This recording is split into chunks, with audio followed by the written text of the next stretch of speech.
Hi, this is Charles Henson with Nashville Computer. Today I'm going to show you how to connect up a USB 2.0 adapter to an IDE or SATA hard drive. The reason you might want to do this is if you removed the hard drive from your old PC and you want to transfer all of your personal information, your files and videos off the old hard drive onto your new computer.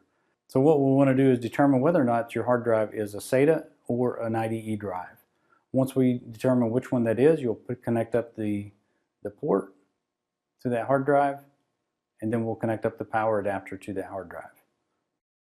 Now that we have the power, we'll turn on the power to that hard drive, and then we'll plug it into the back of the PC.